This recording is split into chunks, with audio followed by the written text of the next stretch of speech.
Bonjour à tous, cinquième vidéo, et on va rentrer dans une vidéo un petit peu plus compliquée que les quatre précédentes, puisque cette fois-ci on va regarder tout le workflow de développement entre RubyGem d'un côté et Cargo Rust de l'autre. Donc elle est, oui, effectivement un peu plus compliquée. Disons que peut-être que certaines personnes pourront directement passer à la 6 si vraiment elles trouvent le sujet trop compliqué, si elles n'ont pas regardé toute la série sur Ruby. En tout cas, l'objectif c'est vraiment d'illustrer tout le parcours outil et toutes les similitudes qu'il peut y avoir entre Ruby et Rust. Jingle.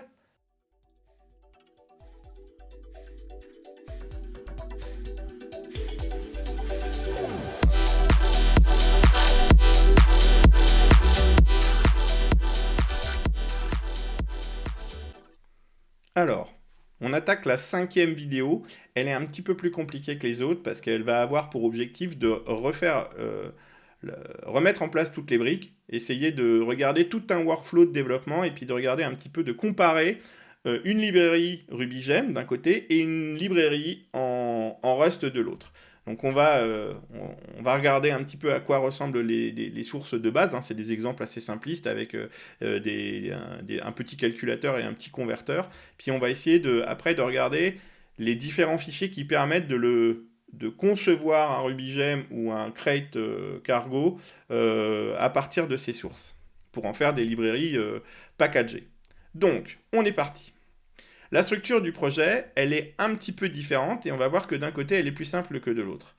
Donc en RubyGem, il faut effectivement créer un répertoire. Alors on peut faire avec Bundler, hein, on le verra vers la fin, hein, qu'on peut automatiser ce genre de choses, mais au minimum il faut qu'il y ait un répertoire lib pour une librairie, hein, avec le point d'entrée Simple Calculator, et puis ce Simple Calculator va faire le require de la partie calculator et de la partie convertor, puisqu'on va voir on va faire deux objets, un objet calculator et un objet convertor, et puis le Simple Calculator va fournir des wrappers pour les appeler directement via une méthode de classe. Dans le répertoire spec, on a les specs du programme, et puis on a un fichier spec helper qui permet de configurer tout ça. Je vous le montrerai à titre de curiosité, mais on ne va pas forcément rentrer dans les détails. Et puis après, effectivement, on a les specs d'abord des wrappers, et ensuite les specs des objets calculator et convertor. Le fichier YardOpt, il permet de stacker les options qu'on veut donner à Yard pour générer de la doc un peu sexy. Le gemfile, lui, il permet de lister les dépendances. On va voir qu'effectivement, dans le cadre d'un gemspec, dans le simplecalculator.gemspec, qui est le fichier qui décrit le package qu'on veut générer, le gem qu'on veut générer, dans le gemfile, on peut faire une référence en mettant le mot-clé gemspec pour dire qu'il doit aller chercher ses dépendances dedans. Dans l'exemple que je vais montrer par la suite, c'est un peu hybride et c'est pas une bonne pratique. Soit on les met d'un côté, soit on les met de l'autre. Mais c'est effectivement, j'avais mis comme ça dans l'exemple. Le regfile, c'est l'équivalent d'un makefile en C, donc, enfin dans C, quand on l'utilise pour compiler des programmes en C par exemple, qui va nous permettre d'exécuter des targets. Et on va voir qu'il y a avec des requires de certaines librairies fournies, par exemple avec AirSpec, avec Bundler et ainsi de suite, il va automatiquement nous mettre à disposition un certain nombre de targets de publication, de fabrication, de compilation, de tests ou de documentation. Et enfin, on a un fichier readme.md qui nous donne la documentation. En Rust, c'est beaucoup plus facile. Pour construire un crate, on crée un répertoire Simple Calculator. On verra que c'est pareil, ça peut se faire avec une commande cargo. Et on a un répertoire avec les sources, avec le point d'entrée lib.rs par exemple, qui va faire le requirement, qui va faire la dépendance avec calculator et convertor. On a un répertoire avec les tests d'intégration, mais on va voir que les tests sont répercutés dans le code directement. Et on a enfin le fichier cargo.toml qui, lui, va être l'équivalent à la fois du gemfile, du regfile et du gemspec. Alors du regfile, pas tout à fait. On regardera, il y a une possibilité d'utiliser cargomake, et je vais le décrire. Enfin, il y a un fichier, là j'ai mis un fichier cargo.lock, c'est en fait le fichier qui verrouille les versions des dépendances. Il y a la même chose avec gemfile, avec un gemfile.lock, je ne l'ai pas mis de l'autre côté. Et on a le fichier readme avec la doc. Donc, regardons un petit peu le code source de nos applications. L'objectif, c'était juste de faire un objet calculateur qui sait faire des additions, des soustractions. Dans le cadre de Rust, j'ai mis aussi le cas d'une division pour illustrer quelque chose d'un peu particulier, mais je vous le montrerai après. Qu'est-ce qu'on a? On a lib simple calculator qui vient require les deux autres librairies calculator et converter qui sont dans le sous-répertoire simple calculator. Le nom du gem, c'est donc Simple Calculator et on va l'utiliser en faisant un require de Simple Calculator. Donc il nous faut ce module Simple Calculator, on va y stocker la version qui nous permet de gérer la version au niveau du gem aussi. On le verra dans les appels de commande vers la fin. Et puis ce qu'on voit, c'est qu'effectivement, il y a des commentaires qui vont permettre de générer de la doc. On les verra plus tard. Là, je vous montre le code en entier. Donc on a une méthode, un wrapper self-add, qui est une méthode de classe qui vient instancier un objet du type calculator et y exécuter la méthode add dessus. On fait pareil pour subtract, on fait pareil pour converter, le wrapper de Celsius to Fahrenheit qui va faire le wrapping de l'objet converteur et y exécuter la méthode Celsius to Fahrenheit. Et puis après, on va regarder justement à quoi correspondent ces deux objets, calculator, qui sont dans le namespace simple calculator, qui sont des classes qui ont des méthodes d'instance, add, subtract, et puis une méthode que j'ai rajoutée qui s'appelle validate number, qui permet de faire le contrôle des exceptions avant exécution dans les méthodes add et subtract. Potentiellement, on aurait très bien pu aussi l'avoir sous forme de module, faire le mixin à la fois dans calculator et dans converter pour pouvoir faire la levée d'exception. Mais le problème c'est qu'on n'a pas la même arity. Côté opération calculator, j'ai une arity de 2 éléments et de l'autre côté j'ai une arity de 1. Donc il aurait fallu la refactoriser un petit peu pour qu'elle puisse accepter une arity variable. Et pour faire ça, on aurait utilisé un opérateur splat. Pour ceux qui ont été voir ma série de vidéos. Encore une fois, je vous conseille de la faire avant cette nouvelle série, sinon ça doit être un peu compliqué tout ce que j'explique. Donc là, on a vu un peu le code source. On va regarder à quoi ça ressemble en Rust. Alors, en Rust, on a effectivement un fichier librs dans lequel on déclare en public le module calculator et le module converter, qui sont deux espaces de nom qu'on rapatrie à l'intérieur du script librs. Ensuite, on dit qu'on va définir des custom errors et on crée une enum calculator error qui, en gros, effectivement, permet de gérer un peu plus proprement les erreurs. Je vais pas le documenter, je vais pas l'expliquer ce code. Et puis après, on a les trois méthodes wrapper qu'on a vu tout à l'heure, hein, fn add, fn Celsius to Fahrenheit et fn subtract, qui appellent l'objet calculateur ou l'objet converteur. C'est exactement la même mécanique qu'en Ruby. La seule chose qu'on voit, c'est qu'effectivement, je dois avoir des aspects typage qui sont nécessaires. Hein. Je dois utiliser des types du type float64 parce que je suis dans un langage compilé statique, donc j'ai des types à gérer. Je décris aussi le code des deux objets, hein, calculator et rs, donc pubstruct calculator avec l'implémentation calculator, dans lequel j'ai un constructeur, la méthode add, la méthode subtract, la méthode saveDivide, qui, en gros, pourquoi je l'ai mis en place? Parce que ça me permet d'illustrer, on va illustrer un petit peu le match qui va être fait pour gérer les erreurs correctement sur, par exemple, une division par 0. C'est pour ça que je l'ai mis en place. On va le voir un peu à la fin. Et par contre, ce qu'on voit, c'est que les tests correspondants au calculator sont directement dans le code source. Ce que vous voyez là, c'est qu'un seul fichier. À chaque fois, un slide, un fichier. Le code des tests avec une annotation CFG test est directement présent dans le code source du calculator. Et là, je vais décrire 3 assertions, oui, il y a 4 assertions, mais en gros, il y a 3 tests différents avec 4 assertions pour savoir si ça calcule bien, si ça soustrait bien, si ça additionne bien, ou si ça convertit correctement. J'ai à peu près la même chose pour la partie converteur, hein, avec son constructeur, avec le calcul. Hein, donc c'est la formule qui permet de faire la conversion depuis une valeur en Celsius multipliée par 9 cinquièmes plus 32, ça nous renvoie la valeur en Fahrenheit. Et du coup, le test est fait sur la valeur au 0, l'équivalence en Celsius Fahrenheit au 0. Pareil, je ne vais pas rentrer dans le détail du test. Donc,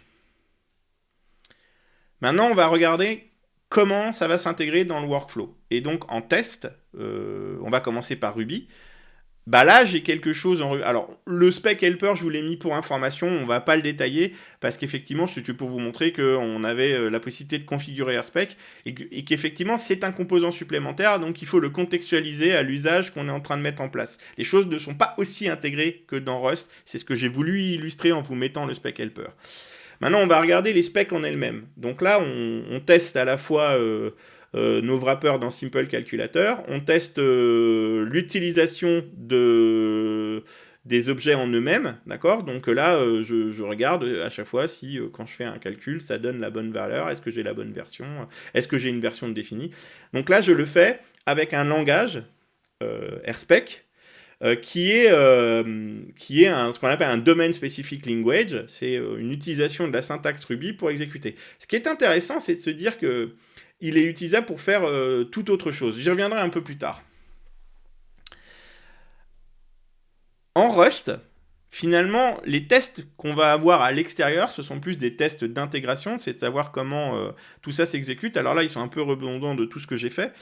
Souvent, on met plutôt les tests d'intégration, c'est-à-dire le bon fonctionnement des composants les uns avec les autres. Et après, dans la définition des tests dans le code source, on met le code qui correspond au composant lui-même. Donc, ce qu'on met en dehors des sources et qui va être exécuté sur un cargo test, ça va plutôt être du test d'intégration. Mais quoi qu'il arrive, de toute façon, Cargo Test va exécuter l'ensemble de tous les tests. Alors, là, on commence à rentrer dans la partie intéressante. On va regarder ce qu'il est nécessaire en termes de fichiers pour builder le projet. On les a déjà vus au tout début quand on a fait la structure du projet, mais on va les regarder cette fois-ci plus en détail. Un gemspec, un fichier qui définit comment on doit fabriquer le gem. Bon, il y a un petit peu de bricolage pour faire le require de l'ensemble des fichiers nécessaires, de l'ensemble de toutes les sources nécessaires. C'est ce qu'on voit, les 3 lignes qui sont au-dessus, hein, qui permettent de faire la récupération de l'ensemble de tout l'arbre de dépendance du projet. Ensuite, on a un bloc gem specification dans lequel on va faire une grosse closure de configuration dans lequel on va spécifier le nom, la version, l'auteur, le mail, la description, la page d'accueil du projet, la licence, l'ensemble des fichiers à récupérer, à partir d'où on require les libs, et on va voir finalement c'est peut-être cette ligne-là qu'on va regarder le plus, et puis après les dépendances. Comme je vous l'ai dit, j'ai fait une pratique qui n'est pas géniale, parce que j'ai défini mes dépendances dans le gemspec, et dans le gemfile, j'ai mis un gemspec qui normalement lui dit d'aller les récupérer dans le gemspec, et puis j'ai refait un groupe développement test pour relister de façon spécifique les dépendances. Donc effectivement, on a une redondance sur Rake, on a une redondance sur un certain nombre de librairies, c'est pas une bonne idée. Soit vous le faites d'un côté, soit vous le faites de l'autre. C'est de la reprise de code et c'est malheureux. Alors le Rakefile, lui, c'est un peu nos recettes de cuisine pour tout fabriquer. Comme je vous l'ai dit, il y a du préfabriqué. Par exemple, toutes les cibles pour release, pour build et ainsi de suite, elles nous sont fournies par le require bundler Gemstack. Celles pour exécuter les tests, elles nous sont fournies par AirSpec Core Regstacks. On voit par contre qu'on peut le configurer en faisant... Alors, il faut mettre la ligne, hein, faut la mettre systématiquement. RegSpec Core Regtask pour l'associer à Spec, d'accord.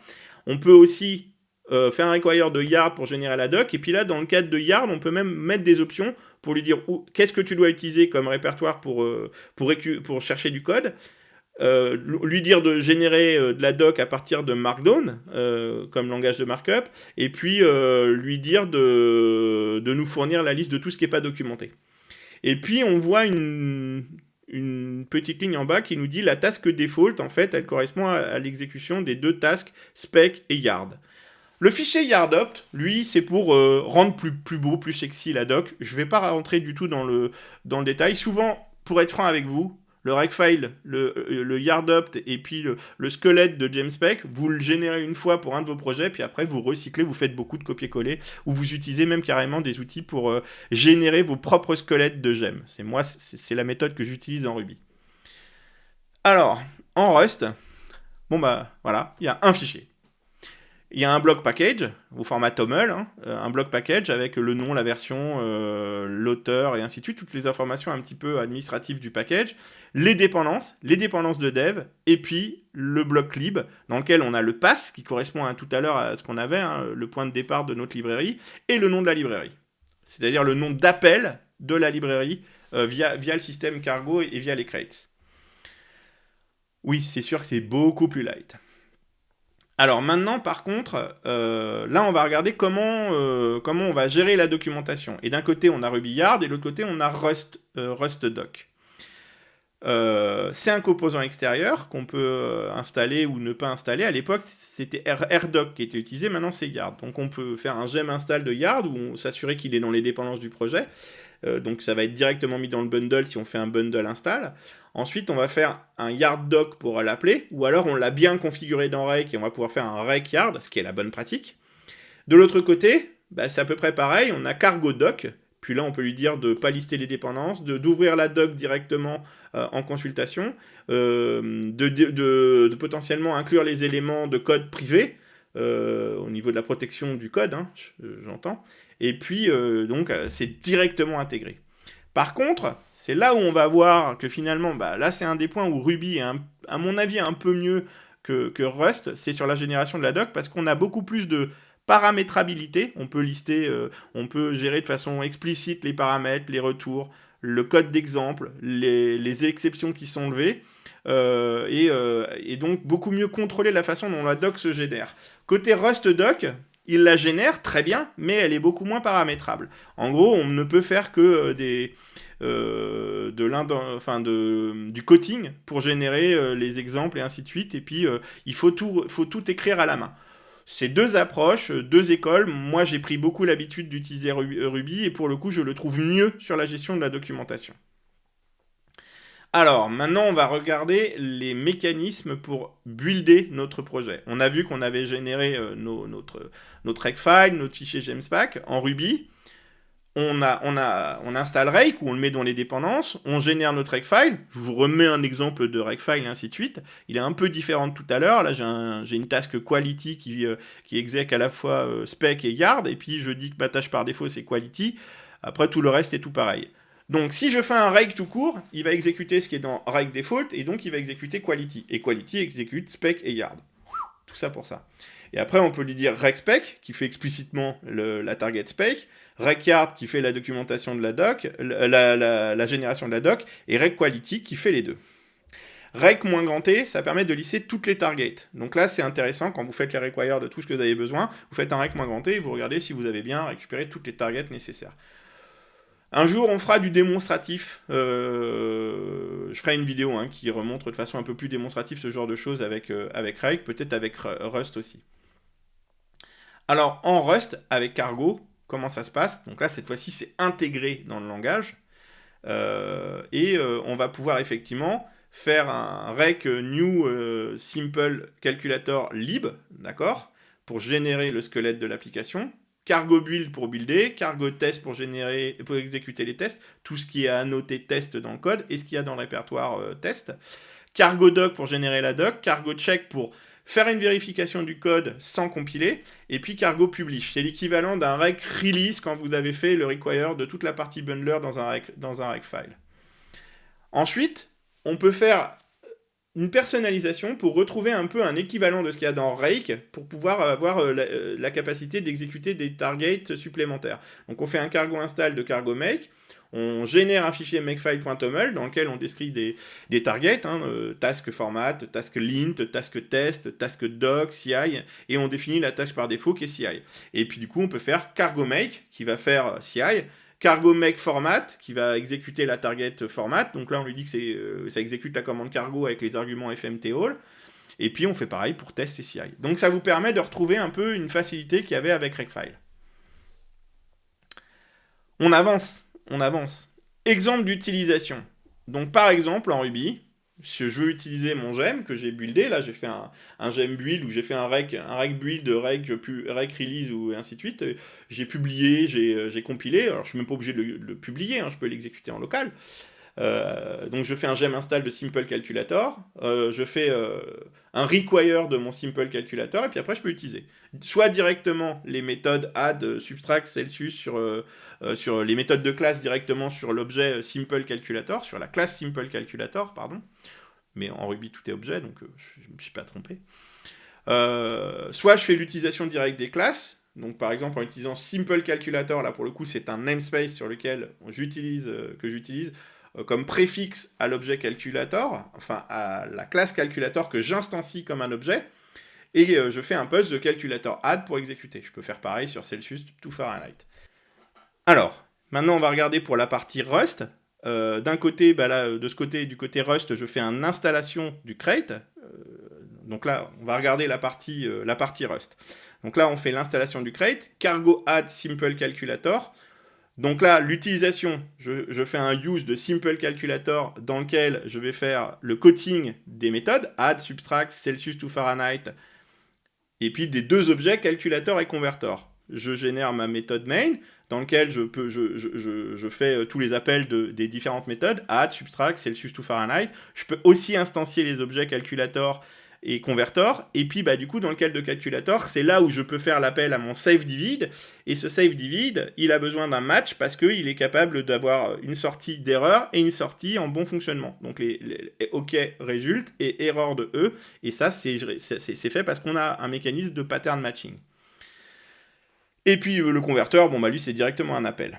Donc là on a vu les exemples d'utilisation. Maintenant ce qu'on va regarder, c'est le workflow de développement. Donc là, on va faire la comparaison entre les deux workflows de développement. Côté Ruby, j'ai la création du projet, bundle gem simple calculator. Donc ça me permet de générer un squelette de gem grâce à bundler. Ensuite, le développement, je crée le contenu de mes librairies, les différents fichiers qu'on a vus.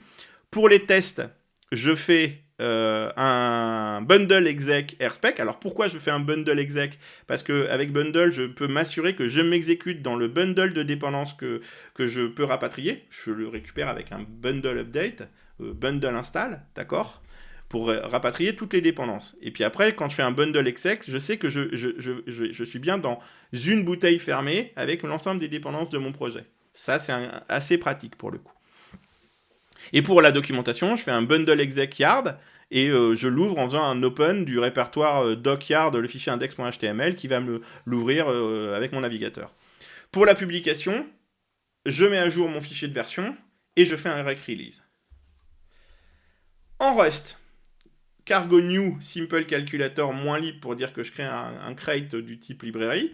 J'édite mon code, cargo test pour exécuter les tests, cargo doc-open qui fait l'équivalent des deux lignes qu'on a vu à gauche, et puis cargo publish pour publier. Donc effectivement, le workflow en Rust, il est très similaire, il est un peu plus simple parce qu'il est plus intégré, parce que Rust est un langage qui est plus moderne, qui a fait la synthèse de toutes les bonnes choses dans tous les autres langages. Eh ben dis donc, c'était un morceau, c'est moins qu'on puisse dire, donc je n'en veux absolument pas à ceux qui font le skip de cette vidéo, mais je pensais qu'il était vraiment important d'illustrer de façon très comparative et très exhaustif les workflows de développement. Donc la prochaine vidéo, elle va être bien plus simple, puisqu'on va effectivement regarder les écosystèmes, comparer les communautés, on va faire une comparaison un peu moins technique, et on finira sur cette 6e vidéo. Au revoir. Là, j'ai un chat qui vient faire le curieux, et là, j'ai vraiment pas de chance. Oui. Qu'est-ce qu'on fait ? On arrête la vidéo ?